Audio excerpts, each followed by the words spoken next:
Alors, d'abord, Kolesha est un mot Childuba qui est Kolesha, qui veut dire éduquer. C'est comme ça que tu te rends compte que le développement d'un enfant n'est pas seulement ce qu'ils apprennent à l'école et bien sûr l'éducation qu'on donne à la maison, mais il y a beaucoup de extra-curriculum activités qui aident beaucoup dans le développement et les compétences que nous donnons à nos enfants. Vous écoutez DevCast, le podcast qui vous tient au courant de tout développement majeur dans le monde de la technologie, au travers des discussions et interviews avec les différents acteurs du secteur, les développeurs et les entrepreneurs.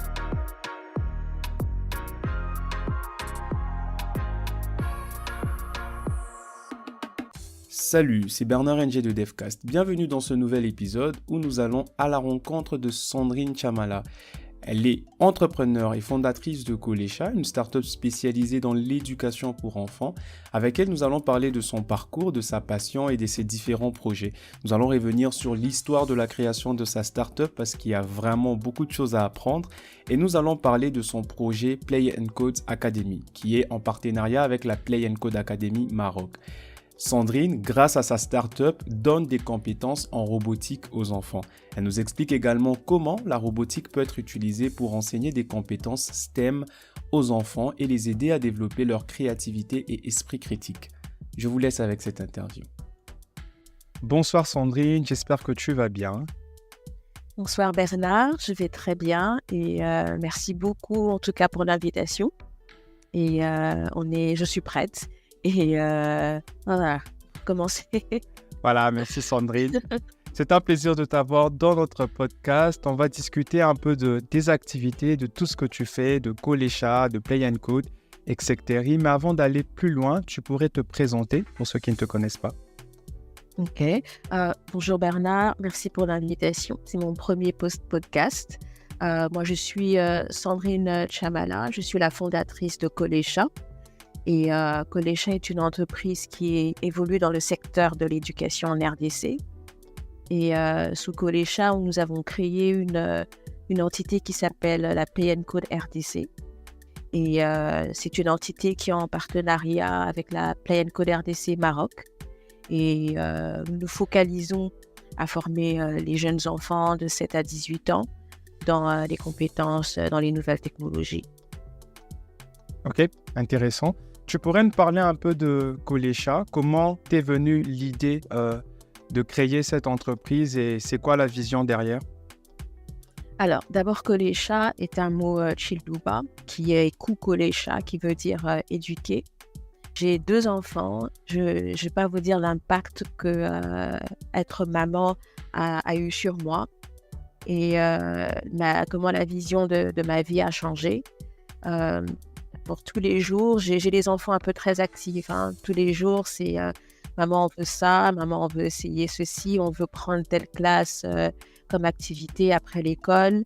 Et c'est comme ça que tu te rends compte que le développement d'un enfant n'est pas seulement ce qu'ils apprennent à l'école et bien sûr l'éducation qu'on donne à la maison, mais il y a beaucoup de extra-curriculum activités qui aident beaucoup dans le développement et les compétences que nous donnons à nos enfants. Et d'où la création de Kolesha. Kolesha qui se focalise à développer les compétences qui sont nécessaires pour préparer les enfants à réussir dans l'économie d'aujourd'hui et du futur. Ok. Est-ce que ces compétences sont spécifiques à un domaine ou c'est beaucoup plus général? Alors, c'est pour ça qu'on crée des entités, au fait. Donc là, avec la Play & Code Academy, on est focalisé sur les nouvelles technologies, sur le numérique.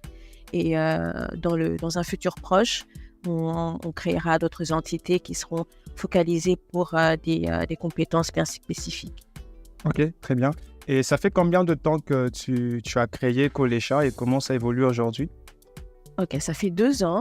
Alors, je vais pas être négative. Je peux te dire que ça évolue très bien.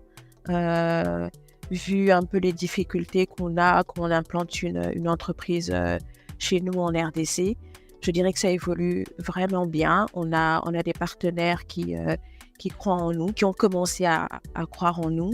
On a des parents qui tous les jours nous nous disent comment ils sont contents de nous avoir là, que c'est des choses qu'ils voient à l'étranger. Et juste le fait d'avoir ce genre d'entité en RDC et leur donner cette opportunité d'envoyer leurs enfants là. Et tous ces mots nous encouragent.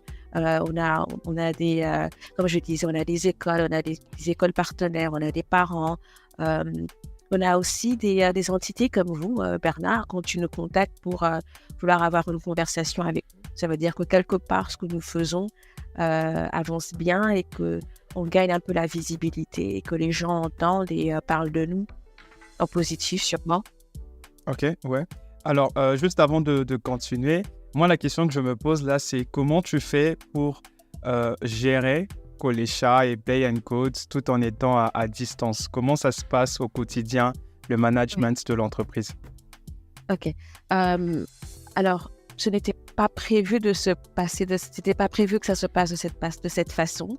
Alors, j'ai un mari qui se déplace beaucoup à cause de son travail. Donc, quand j'ai eu l'idée de créer Kolecha, on vivait au Kenya. Et normalement, son contrat prenait fin dans les mois qui suivaient. Donc, on était sûr que voilà, après le Kenya, c'était retour en RDC. Donc, j'ai commencé à mettre la compagnie en place. Et Ouf, il a eu une très bonne occasion de travailler aux États-Unis. Et voilà, on a décidé de finalement venir aux États-Unis au lieu de rentrer en RDC. Mais alors, j'ai prié. J'ai prié avant d'engager mon équipe qui est sur place à Kinshasa. Et je vais te dire que j'ai des éléments, des collaborateurs très professionnels, très dévoués et qui comprennent la vision et qui vivent la vision que moi j'avais. Et alors nous sommes 3, ils sont 3 dans le bureau à Kinshasa. J'ai un éducateur, j'ai un amoureux de la tech et j'ai une entrepreneur. Donc tu vois que la combinaison était vraiment, oui, elle est parfaite, c'est la combinaison que je cherchais. Et je vais dire, en étant loin, réellement, la difficulté que moi j'ai, c'est souvent au Congo, on a l'impression que pour qu'un business marche, on veut voir la tête. On veut voir la personne qui a des connexions, on veut voir celle qui a des contacts. Et c'est toujours la première question. C'est qui a fondé la compagnie? Donc, on veut la voir elle. Mais je me suis rendu compte au fait que plus mon équipe à Kinshasa a montré qu'ils étaient capables, les partenaires, les différents partenaires ont commencé à croire en eux, ont commencé à croire que même si je ne suis pas sur place, que le travail est fait à distance et que l'équipe sur place savait valablement me représenter. Ok. Alors, quelles sont les qualités que tu recherches principalement chez un collaborateur? Supposons avec ton équipe à Kin, qu'est-ce qui fait en sorte que tu choisisses de travailler avec telle ou telle personne? Parce que je suppose qu'avant de faire ton choix sur les 3, il y avait des candidats. Oui, bien sûr. Premièrement, j'ai une vision. Je sais ce que j'ai envie de faire de la compagnie.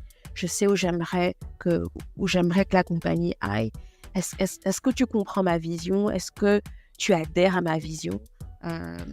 Pour moi, c'est clé. Parce que c'est vrai qu'on discute objectifs. On a l'objectif de l'année, on a l'objectif du mois, on a l'objectif de la semaine, journalier. On discute. Mais même quand je parle à mon équipe, je ne veux pas que ça soit juste des objectifs, comme disent, voilà, madame a demandé ceci, on doit le faire. Et quand tu as une équipe qui adhère à ta vision, des fois tu as des idées que toi tu n'avais pas, mais que ton équipe te donne. Tu as cette créativité qui naît au sein de l'équipe, parce qu'au fait, on adhère à la vision, on veut voir cette compagnie arriver là où on aimerait que la compagnie arrive. Et c'est tout le monde qui est dedans, en fait. Il y a cette ambiance-là où tu sens que tu n'es pas la seule à gérer cette entreprise, mais que vous la gérez ensemble, en collaboration. Et c'est pour ça que j'utilise toujours ce mot collaborateur, c'est parce qu'on collabore. Mhm. J'aimerais pas dire mes employés qui sont juste là pour effectuer les tâches que je demande, mais ce sont mes collaborateurs. On collabore ensemble pour que notre mission arrive, que notre mission se réalise. Pour moi, en tout cas, la clé, c'est la vision. C'est vrai qu'après, il y a des compétences. J'avais besoin de certaines compétences techniques. J'avais besoin de compétences d'instructeur parce qu'on forme. Et j'avais besoin aussi de cette créativité. Et j'avais aussi besoin d'une équipe qui s'autogère, qui n'a pas. J'avais besoin d'éléments qui n'ont pas besoin de toujours avoir une personne derrière elle qui surveille, qui pousse. J'avais plutôt besoin des self-starters, vu que je n'étais pas sur place. Je ne suis pas sur place. Exactement, des personnes plus ou moins autonomes. Voilà, exactement. D'accord. Revenons un peu à Play & Code. J'ai cru comprendre que c'est une entité qui vient de Kolecha. Donc, combien de temps s'est passé entre la création de Play & Code juste après Kolecha? Combien de temps t'as pris avant de faire ce partenariat avec Play & Code Maroc, si j'ai bien compris? Ok. Réellement, c'était juste après. Donc, je savais déjà qu'en créant Kolecha, il allait avoir l'entité de la Play & Code Academy. Okay. Voilà. Je savais qu'il y avait des compétences que j'aimerais développer, mais j'aimerais commencer par ces compétences numériques. Donc, j'ai créé Kolecha tout en négociant déjà un peu ce partenariat avec la Play & Code Maroc. Et ce partenariat avec la Play & Code Maroc réellement tourne autour de la formation. Que la formation. Le reste, c'est un peu nous qui gérons sur la RDC. Donc, on avait juste besoin de cette formation, de collaborer avec une entité qui faisait déjà ce que nous, qui travaillait déjà dans ce domaine-là, qui avait déjà de l'expérience en fait, dans ce domaine-là. Ok. Tu peux nous dire un peu comment fonctionne votre collaboration et surtout comment tu entres en contact avec eux, parce que généralement, je ne pense pas que ce soit la seule entité qui offre aussi des formations en robotique. Pourquoi ton choix s'est porté sur eux en particulier? Ok. Alors, juste pour la petite histoire, comment j'ai eu l'idée, j'étais au Kenya, j'ai 2 filles, mais il y a une qui est vraiment tech savvy. Et c'est elle qui a voulu être formée en coding et robotique, qui m'a un peu introduit à ces ateliers-là. Et je me suis dit, on était au Kenya, je me suis dit, bon, pourquoi on ne le ferait pas au Congo? J'aimerais bien que les enfants congolais en bénéficient aussi. Et le côté que moi, je n'avais pas, c'est vrai que j'avais déjà un peu ce côté entrepreneur, mais je n'avais pas ce côté formation. Je me disais, OK, comment, en fait, je me dis comment, j'aimerais bien le faire, mais comment je le fais? Et je suis entrée en contact avec 2 compagnies qui le faisaient déjà. Et après discussion, le contact est juste très bien passé avec la Play & Code Maroc. Ce sont deux femmes ingénieures qui ont aussi commencé from scratch. Et l'idée derrière et la motivation derrière. Et je ne veux pas être sexiste, juste le fait qu'elle soit femme aussi, ça a un peu motivé le partenariat avec elle. Ok, d'accord. Ta fille a quel âge? Alors, maintenant, elle a 10 ans. Ah, waouh. Ouais. S'intéresser à tout ce qui est robotique et tout ça avant l'âge de 10 ans, c'est juste incroyable. Oui, elle raconte tous les jours qu'elle aimerait, ce qu'elle aimerait créer, ce qu'elle aimerait développer. Alors, c'est des idées qu'on entend tous les jours et on essaie de vraiment l'aider à arriver à aboutir à ses rêves. Et je crois que c'est ça le devoir d'un parent. On la met dans des ateliers où elle a ces différentes formations-là et on la voit se développer. Et on espère bien qu'elle pourra faire des créations qui vont aider notre pays, la RDC, à résoudre des problèmes qui existent. Alors, juste pour rappel, toi, tu n'as pas une formation ou des compétences techniques en ce qui concerne la programmation, etc., etc. Non, pas du tout. Ah, d'accord. Mais ce qui n'empêche, je vais pas vous mentir que j'ai appris dans le tas aussi. Ah, ok. On a eu des formations et avec l'équipe du Maroc et avec et l'équipe sur place à Kinshasa, on a été formés. Mais je ne pense pas que ça devrait être un frein. Je pense que quand tu crées un business, tu vois qu'il y a un problème, tu comprends le besoin et tu ramènes une solution. Maintenant, quitte à toi de faire un développement personnel pour bien sûr essayer de comprendre dans quoi tu te mets en créant ce business-là. Et c'est un peu ça que j'ai fait. J'ai plutôt une formation en économie. J'ai une licence en économie. J'ai une expérience en finance et je suis née dans une famille d'entrepreneurs. Ok. Oui. C'est un peu bon. Juste avant de rebondir sur le fait que tu es né dans une famille d'entrepreneurs, quelles ont été les exigences de Play & Code Maroc avant de travailler en partenariat avec vous? Je sens qu'il y a déjà eu la formation, vous êtes passé par des sessions de formation, mais en dehors de ça, ils n'ont pas exigé de votre part un certain budget, un certain capital, une certaine notoriété? Bon, déjà, ils m'ont posé la question de pourquoi je voulais le faire. C'est déjà important pour eux de voir la motivation derrière.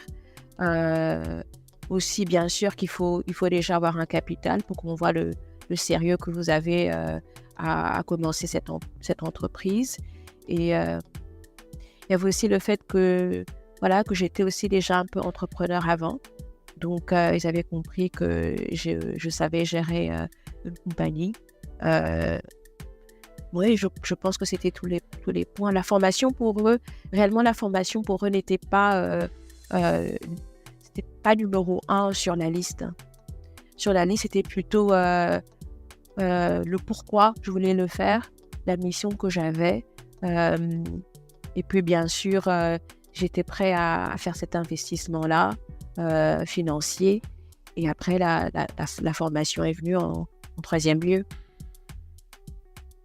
Alors, et c'est pour ça que je dis que le plus important réellement, c'est cette envie de créer cette compagnie et le pourquoi on veut le créer.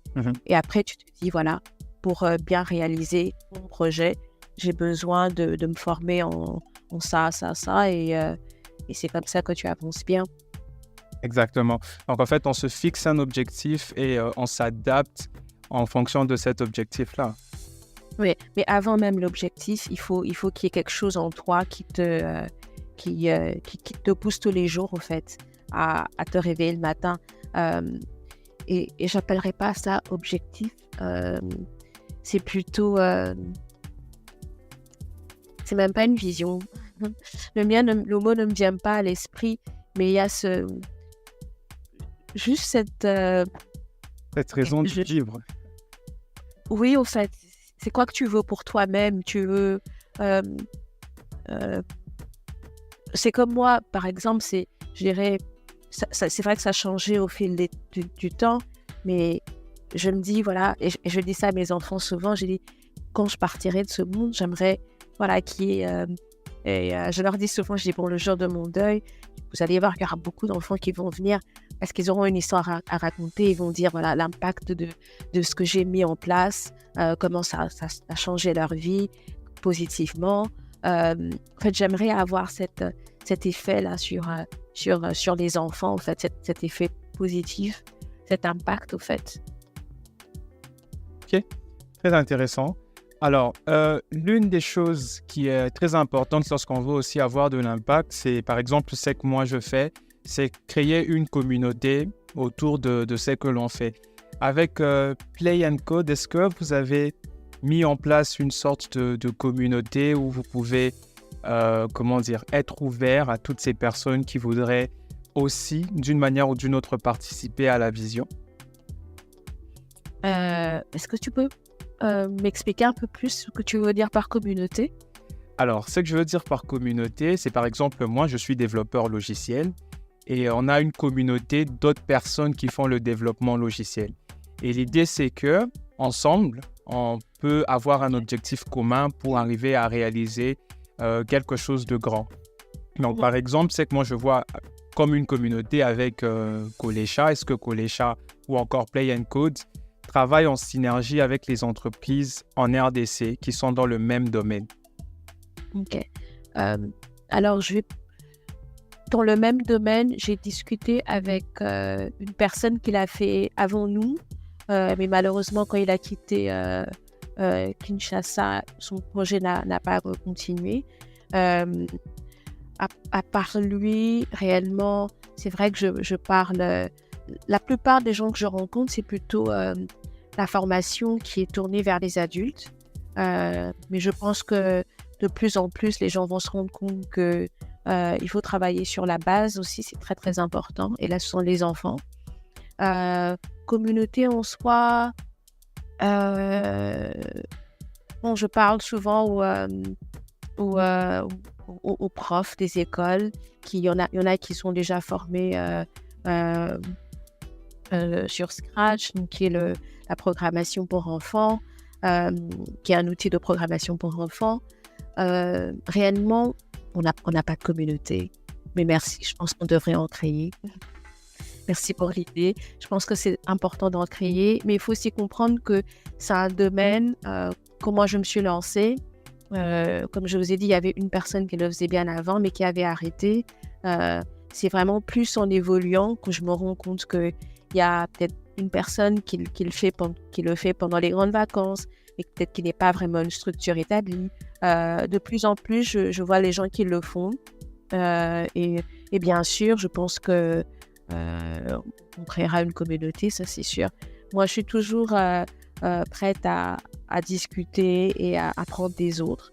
Et aussi, je pense que notre pays est tellement grand que même moi, toute seule, je ne pense pas que je pourrais couvrir toute la RDC. J'aimerais beaucoup, mais je pense que c'est en travaillant ensemble qu'on avance toujours mieux. Hein. Exactement. Alors, comment ça se passe? Comment le parcours d'un enfant, par exemple, à Play and Code, se passe? Supposons que j'ai ma fille et j'aimerais bien qu'elle fasse un parcours à Play and Code. Ça se passe comment? C'est organisé un peu comme l'école traditionnelle, c'est-à-dire pendant 9 mois, ou c'est des sessions de formation pendant 1 mois? Comment ça se passe? On a des sessions de 3 mois. Alors, je t'explique un peu comment c'est organisé pour le moment et quelle est notre vision. Ok. Alors, quand nous, on a commencé à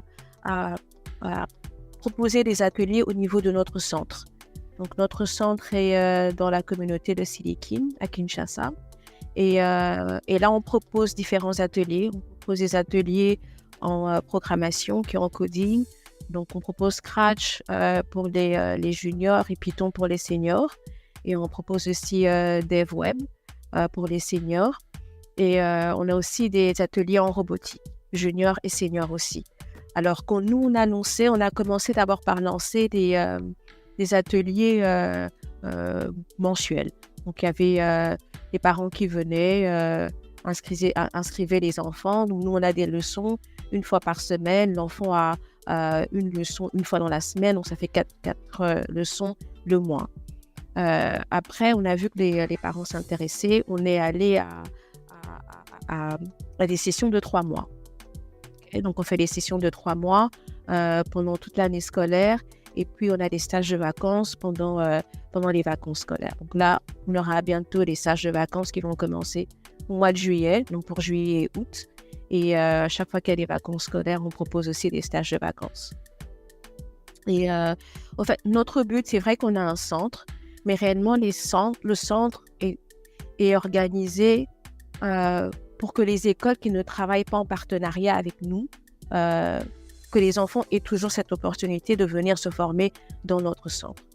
Mais notre vision, en fait, c'est de travailler en partenariat avec les écoles. C'est un peu ça notre vision. Numéro 1, on aimerait que le coding soit inséré dans le curriculum scolaire. Okay? Ça veut dire que une école va proposer, même pas proposer, dans son curriculum scolaire, autant il aura la géographie, l'histoire, l'algèbre, grammaire, il aura aussi une classe de coding. Voilà, on se bat pour ça au niveau privé et au niveau public. Et pour les écoles qui ne sont pas prêtes à le faire, on propose aussi des cours en après-midi, donc en after school. Donc, ce n'est pas nécessairement dans le curriculum scolaire, mais les enfants ont toujours l'opportunité au sein de l'école de profiter de ces formations-là. Oui. Donc, en fait, l'idéal pour nous, vraiment, c'est d'avoir ces formations au niveau du curriculum. Si ce n'est pas possible, au niveau des cours d'après-midi, donc des cours after school. Mais si l'école n'est pas prête de signer un partenariat avec nous, là, on a le centre. Okay. Mais vu qu'on commençait à Kinshasa, donc on a commencé avec le centre pour que les gens comprennent déjà un peu ce qu'on faisait, qu'ils testent avec nous et nous, on continue à essayer de signer des partenariats avec les écoles parce que je pense que si on travaille directement avec les écoles, on pourra toucher le plus grand nombre d'enfants. Alors, si je comprends bien, le partenariat, c'est votre structure qui s'implante au sein de l'école pendant une certaine période. Supposons pour l'après-midi, vous avez vos partenaires, c'est-à-dire des personnes qui travaillent à Play & Code, qui seront sur place à l'école. Exactement. Donc, on a un partenariat déjà avec une école qui nous a fait confiance pendant l'année scolaire qui se termine au mois de juin. Donc, pendant toute l'année scolaire, on est là 2 fois la semaine. Donc, on a une journée pour les juniors et une journée pour les seniors, en fait. On est là en après-midi. Ok, d'accord. Et à la fin de cette formation, il y a un certificat, qu'est-ce qui est délivré? Au niveau du centre, on donne des certificats. Mais je veux que tu comprennes, au fait. C'est vrai qu'on donne des certificats, mais qu'est-ce que nous, on veut? Réellement, premièrement, on veut former les jeunes de la RDC. On veut qu'ils aient ces connaissances dans tout ce qu'ils aient ces connaissances et ces compétences qui sont nécessaires dans les métiers du lendemain. Okay? C'est vrai qu'ils sont tout petits, tu vas me dire, OK, ils sont petits, surtout au niveau primaire, au secondaire encore, on dit 14-18 ans, c'est peut-être des gens qui peuvent sortir de là et être capables et réellement, c'est possible, être capable quand tu sors du secondaire, avec les formations qu'on donne, de te trouver un petit boulot qui peut peut-être t'aider à payer pour tes cours universitaires. Et c'est vraiment ce qu'on aimerait faire. Mais il faut toujours comprendre que le grain doit être planté bien avant.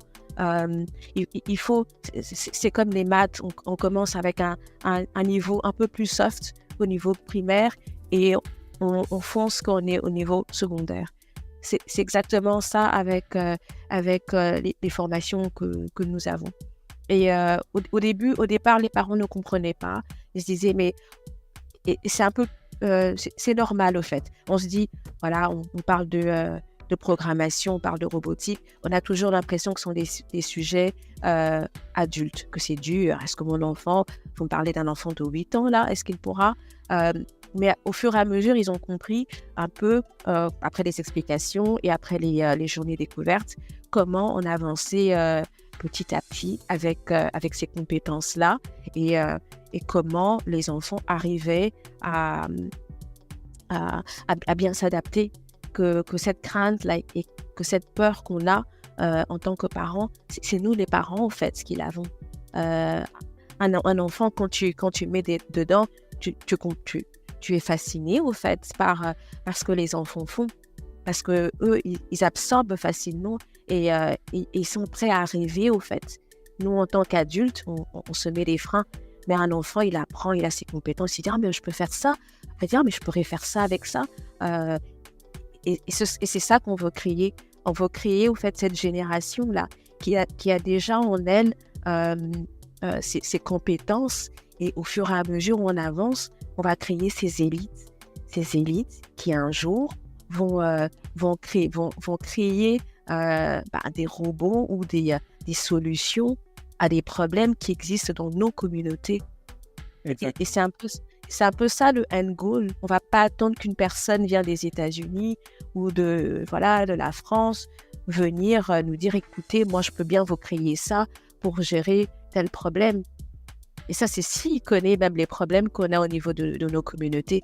C'est nous-mêmes en tant que Congolais, vivant dans ces communautés-là, on sait dire, oh voilà, on a un problème de déchets, voilà comment les gens traitent des déchets chez nous, voilà comment on peut travailler ou on peut créer cette application ou ce robot qui va nous aider à résoudre ce problème que nous avons dans nos communautés.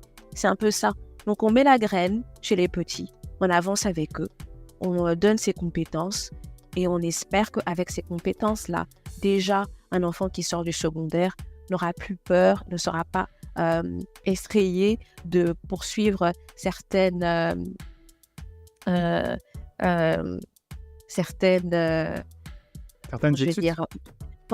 études, certaines options universitaires et on pourra déjà, même après le secondaire, avoir des élites qui pourront nous aider à résoudre certains problèmes.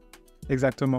C'est drôle parce que moi j'ai commencé la programmation à l'âge de 15 ans et à 18 ans déjà, je travaillais pour une entreprise en place. Donc, je crois que c'est quelque chose de très possible. Sauf qu'à la différence, moi, je l'ai fait en autodidacte. C'était beaucoup plus compliqué. Mais je pense que si à l'époque, il y avait une structure comme Play & Code, je crois que ça m'aurait vraiment beaucoup aidé. J'aurais gagné vraiment en temps lors de mes apprentissages. Moi, je suis très contente d'entendre ce que tu viens de dire et ça me pousse encore à bien avancer et à aller plus loin. Et quand on discutait avec l'équipe, et c'est ce qu'on se disait, voilà, on veut former et voilà, cet enfant qu'on forme qui termine le secondaire, qui a son diplôme d'État et on a beaucoup comme ça en RDC. Et souvent, voilà, tu vas te retourner vers les parents pour dire, voilà, là, je veux aller à l'université.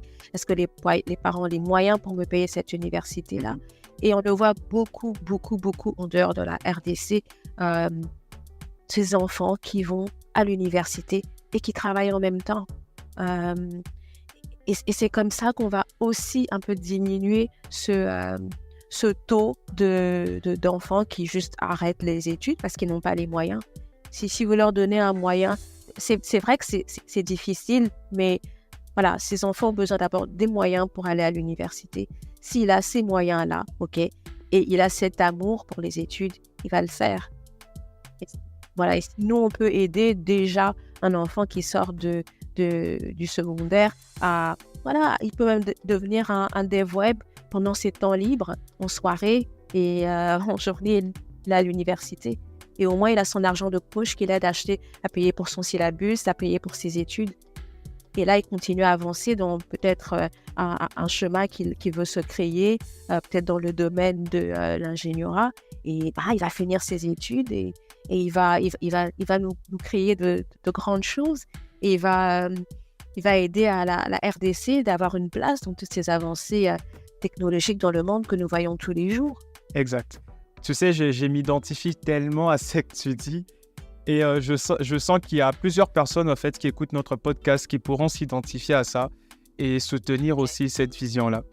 Alors, autre question. Depuis que vous avez commencé avec les ateliers de formation, quelles sont les réalisations des enfants qui t'ont vraiment marqué? Alors, réalisation, on n'est pas encore à ce niveau-là. On a plutôt, moi je pourrais dire la réalisation de la part de la Play & Code Academy, c'est le nombre d'enfants que nous avons formés, et le nombre d'enfants qu'on a vu continuer avec nous parce qu'ils aimaient au fait ce qu'on faisait, et les écoles qui ont voulu avoir un partenariat avec nous. Et aussi, c'est vrai qu'il y a une difficulté au niveau des entités publiques, mais on a quand même eu le ministère du numérique nous approcher et nous dire qu'ils aimeraient vraiment que notre projet puisse entrer dans les écoles publiques en RDC. Pour moi, ça, c'est un grand pas. même si, au fait, on a continué la discussion maintenant avec le ministère de l'EPST, mais on voit qu'on avance. C'est vrai que voilà, j'ai dit que ça ferait bientôt 2 ans que la Play Code est ouverte, mais en fait, l'impact que j'ai pour le moment, c'est pas en création, mais c'est plutôt je vois des enfants plus sûrs de vouloir travailler dans les domaines qui sont reliés au STEM.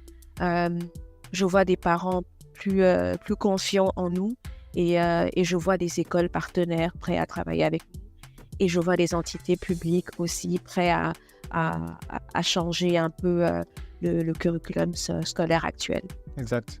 Je pense que c'est la partie la plus difficile, c'est faire en sorte que le mindset soit changé parce qu'on avait une certaine façon de voir l'éducation, on avait une certaine façon de voir l'informatique et venir essayer de changer cette vision, c'est la partie la plus difficile, je comprends. Exactement. On a eu vraiment... on a beaucoup travaillé sur notre communication, en fait, pour que les gens comprennent d'abord pourquoi c'est important, qu'ils comprennent un peu comment sont faites nos formations.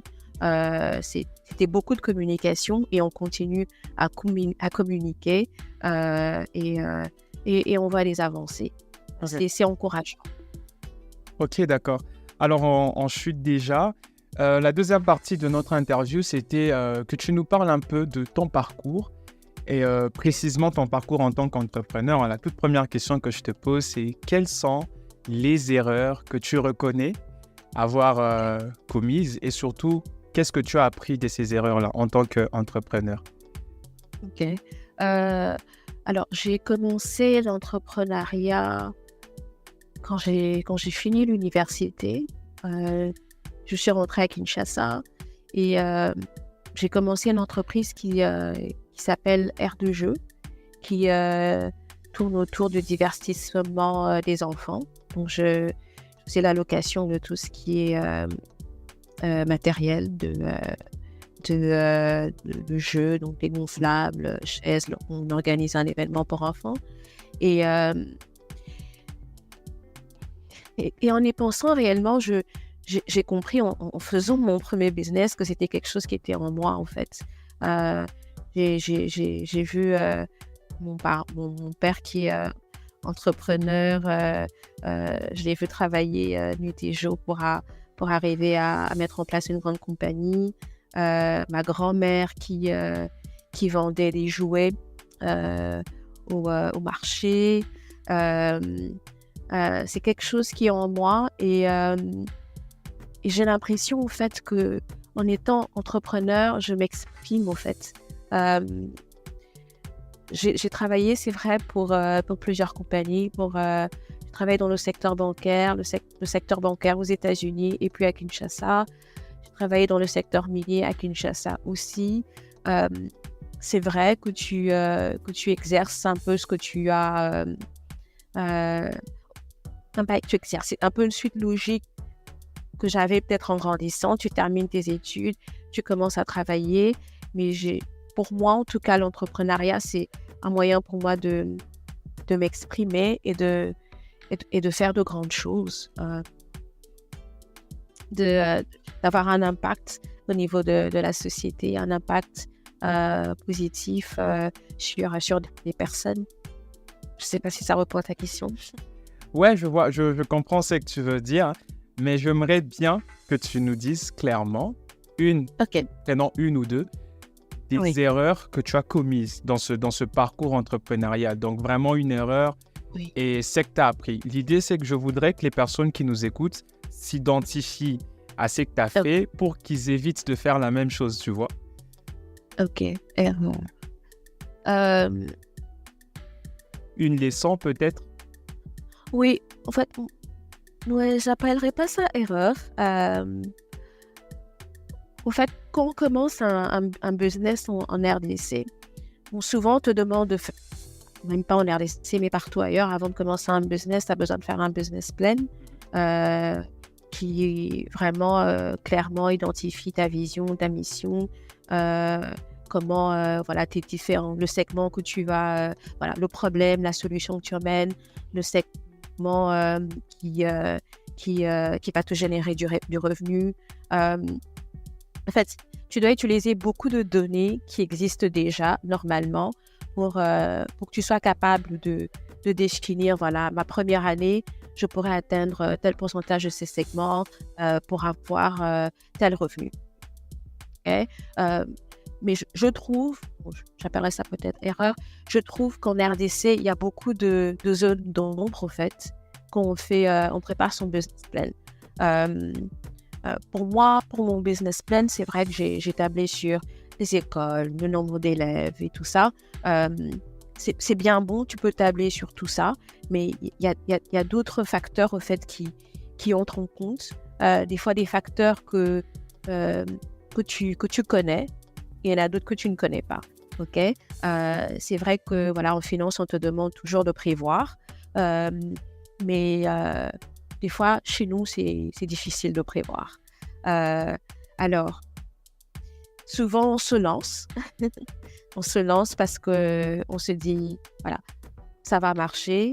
Les données que j'ai me disent à peu près que ça ira. Et on se lance. Est-ce que c'est une erreur? Je ne sais pas. Mais c'est plutôt, je pense, l'amour qu'on a pour le pays. Et en se lançant comme ça, c'est vrai qu'on trébuche, on se relève, trébuche encore. Il y a des choses qu'on n'a pas prévues. On se dit, oh, c'est vrai qu'il y avait ça aussi. On se relève, on apprend et après on avance. Et je parlais même à une amie dernièrement. Je lui ai dit, j'étais chez elle et je lui disais, fonds propres. Et des fois, au Congo, tu as l'impression que tu mets de l'argent dans un trou noir. Exact. Tu te dis, à quand le résultat? À quand le résultat? Mais pour moi, je pense que le résultat est proche. Je crois en mon idée et je vois un peu comment l'écosystème du pays avance. Et nous sommes dans une bonne filière et je pense que financièrement, on pourra récupérer tout ce qu'on a mis dedans. Et c'est vrai que j'ai eu quelques meetings où on parlait un peu de lever les fonds. C'est quelque chose aussi que je suis en train d'étudier parce que c'est vrai que nous, on ne veut pas rester seulement à Kinshasa. On veut faire bénéficier nos formations dans toute la RDC et pour le faire, on aura besoin de finances. Donc, il y a cette étude-là que nous sommes en train de voir et j'ai juste pas envie de prendre le financement parce qu'il faut prendre un financement. Donc, il y a toutes ces études que nous sommes en train de faire. Comme ça, dès qu'on est approuvé pour un financement, on sait vraiment sur quelle ligne on devrait mettre le capital qu'on va recevoir. Exact, ok, d'accord. Alors, on va commencer à chuter. Hein. Alors, ceux qui nous écoutent sont des développeurs principalement parce que ma communauté est une communauté des développeurs, mais il y a aussi des entrepreneurs qui nous écoutent. Alors, quel serait ton conseil pour un entrepreneur, une entrepreneur qui nous écoute? Ok. Par rapport à ton expérience. Oui. Je vais être honnête avec toi. Tu vois, et mon mari me le dit tout le temps, il me dit souvent, Sandrine, tu as une idée. Et quand tu vois que cette idée va marcher, souvent tu n'écoutes pas, au fait, tout ce qui est négatif autour de tout ce qu'on te dit de négatif par rapport à ce business autour de toi. Est-ce que c'est positif? Est-ce que c'est négatif? Moi, je dirais, c'est vrai que j'écoute, mais quand j'ai ce truc-là en moi qui me dit, et quand j'ai fait mes petites études et je me dis que ça va marcher, je fonce. C'est vrai que c'est difficile. Hein. Pendant ces deux années, tu te dis, je mets de l'argent. Tu as un moment de doute. Tu te dis, mais est-ce que vraiment les gens vont accrocher? Est-ce que vraiment ce que je fais vaut de la peine? Est-ce que je ne devrais pas mettre mon argent ailleurs? Est-ce que je ne devrais pas faire comme tout le monde, juste aller chercher un boulot et avoir mon salaire et puis voilà, me la couler douce. Est-ce que je vais vraiment, pendant que ma famille est peut-être dehors en week-end, est-ce que moi je devrais rester travailler et ne pas être avec eux? Tu as tous ces sacrifices-là qu'on fait en tant qu'entrepreneur. Et quand tu parles à d'autres entrepreneurs, ils comprennent exactement ce que tu dis. Mais quand tu parles à des gens qui ne sont pas entrepreneurs, ils ont juste l'impression, ils voient un peu le top of the iceberg. Et ils le voient pourquoi? Parce que c'est ce que les entrepreneurs ont l'habitude de poster au fait sur les réseaux sociaux. On entre sur LinkedIn, c'est oh voilà, aujourd'hui j'ai été reçu par tel, voilà aujourd'hui ce que j'ai pu résoudre, voilà aujourd'hui j'ai formé tel nombre d'enfants, voilà ce que j'ai fait. Au fait, on montre que nos réalisations, mais on parle peu de ce qu'on a dû sacrifier pour réaliser tout ce qu'on a réalisé. Et je disais même à mon équipe, au fait, je disais, parce qu'ils me disent, mais madame, vous n'êtes pas trop réseaux sociaux, tout ça. Je dis, bon, je fais un effort, je serai réseaux sociaux, mais j'ai juste l'impression que je n'ai pas encore emmené ma compagnie, mon entreprise, là où j'aimerais qu'elle soit. Exact. Donc pour moi, c'est vrai que, voilà, vous me demandez de poster ceci, de poster cela. Pour moi, c'est ce sentiment que j'ai l'impression que I'm a fraud, au fait, de poster. C'est vrai que ce sont des petits accomplissements, mais je ne suis pas encore là où je veux être. Ouais. Pour moi, c'est une autre personne qui viendra regarder, va se dire « Waouh, Sandrine, t'as vu la salle d'enfants qu'elle forme, elle est pleine, il y a déjà tout un tas d'enfants. » Ok, oui, il y a tout un tas d'enfants, mais peut-être que je n'ai qu'un seul atelier qui a été qui est plein pendant ce trimestre-là. Tu vois, peut-être j'ai proposé 5 ateliers, il y en a eu un qui est full, il y en a peut-être 2 ou 3 autres qui ne sont pas full. C'est vrai que j'aimerais vous montrer qu'il y a quand même eu des parents qui ont cru en nous et qui ont envoyé les enfants chez nous. Mais pour moi, j'ai tellement un objectif pour me dire qui est un peu élevé que je me dis, je n'ai pas encore atteint cet objectif-là. Pourquoi je devrais montrer à tout le monde que voilà, tout est parfait. Revenons à ta question. J'aimerais dire aux entrepreneurs que le doute est toujours là. Le doute vient tout le temps. Il y a toujours cette voix-là qui va te dire est-ce que tu penses que tu es capable de le faire? Est-ce que tu penses que tu vas y arriver? Est-ce que tu penses que ta compagnie va marcher? Peut-être qu'elle va marcher, peut-être qu'elle ne va pas marcher. Et c'est un peu ça que je me dis. C'est vrai que moi, quand je commence un projet, je prie, je mets tout entre les mains de Dieu. Mais Dieu aussi peut se dire, OK, ta compagnie ne va pas marcher. Parce que quand cette compagnie ne va pas marcher, tu vas apprendre quelque chose qui va te faire ouvrir une deuxième compagnie qui va marcher. Exact. Ou peut-être ta compagnie va marcher, OK, et tu pourras arriver et atteindre tes objectifs. Donc, que tu réussisses ou que tu échoues, au final, tu gagnes quelque chose. Ok, exactement. Très intéressant. Très intéressant. Au final, tu gagnes quelque chose. Et c'est vrai que des fois, les commentaires négatifs que les gens autour de nous disent sont peut-être vrais, mais je crois que quand tu as quelque chose en toi, je crois que tu dois toujours foncer. Parce que si tu arrêtes, tu auras toujours si j'avais. Vas-y, fonce, tu réussis, bravo, tu échoues, relève-toi, apprends de cet échec et continue. Waouh, c'est très inspirant. Mais là, il me vient une dernière question. C'est comment tu arrives à gérer toute cette pression sans faire de burn-out, par exemple? Toute la pression qu'il y a. Je ne fais pas de burn-out. Voilà encore ce que les réseaux sociaux nous montrent que voilà, on est parfait. Non, je fais des burn-out. Ah, ok. Et les pauvres qui subissent ce burn-out, c'est les gens qui sont autour de moi. Ouais. Mais je fais. Et des fois, même quand je parle à mon équipe, des fois qu'on a des meetings et ils sentent le fait que là, madame, sûrement, voilà, c'est sa période. Et le lendemain, qu'on a notre meeting, je leur dis, je suis désolée, je pense que je vous ai fait beaucoup de pression hier, mais voilà, il faut comprendre qu'il y a ça et ça. Non, le burn-out existe. Ce que moi, j'essaie de faire, je suis un peu trop dans les détails, c'est pas toujours bien. C'est un côté positif et négatif. J'essaie vraiment de m'organiser et depuis le début de l'année, j'essaie d'avoir vraiment un moment où, voilà, là, tu as tes tâches ménagères, là, c'est tes heures de boulot, là, sont tes heures de famille. Essaie d'avoir une vie sociale. J'essaie vraiment d'avoir cet équilibre. C'est vrai que c'est très difficile, surtout aussi pour moi parce que je travaille à distance et avec les heures le fuseau horaire. Je me retrouve à faire des réunions, minuit, heure d'ici, 1h du matin, 2h. Mais c'est un peu c'est un peu de mon choix, en fait. J'ai décidé de prendre ce chemin et il faut juste le prendre avec sourire et faire de son mieux pour vivre cette vie entrepreneuriale tout en étant heureux. Wow.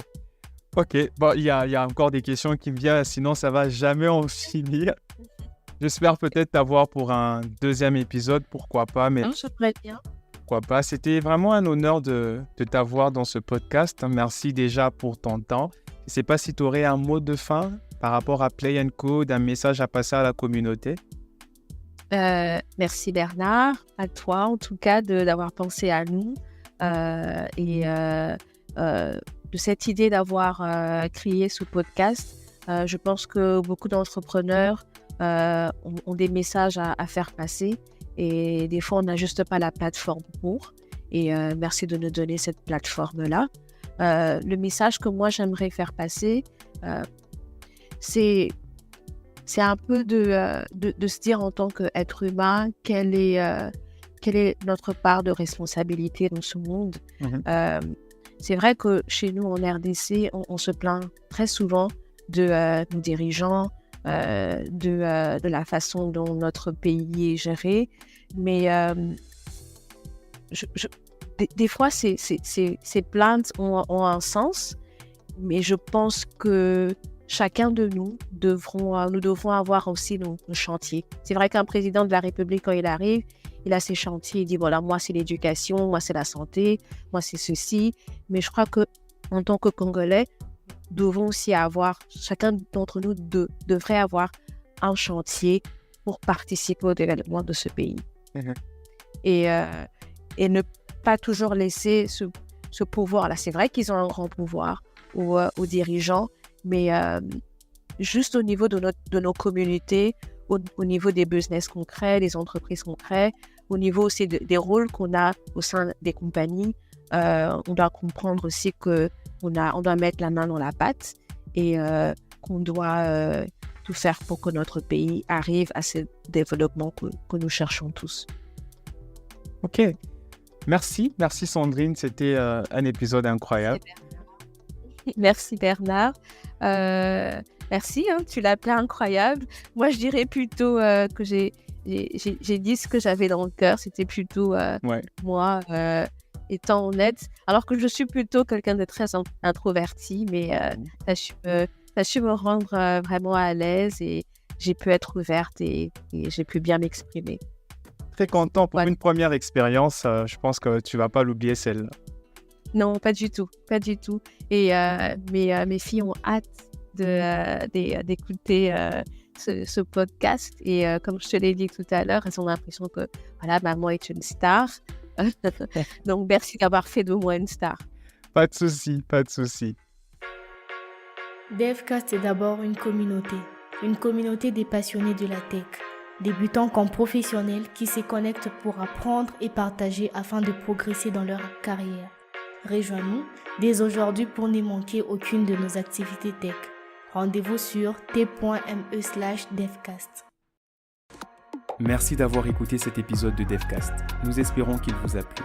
N'hésitez pas à le partager, à nous noter ou à laisser un avis sur la plateforme de podcast sur laquelle vous nous écoutez. Rejoignez la communauté et abonnez-vous à nos différents réseaux sociaux pour ne rien manquer. D'autres contenus sont disponibles sur notre plateforme. Le lien est dans la description. À la prochaine.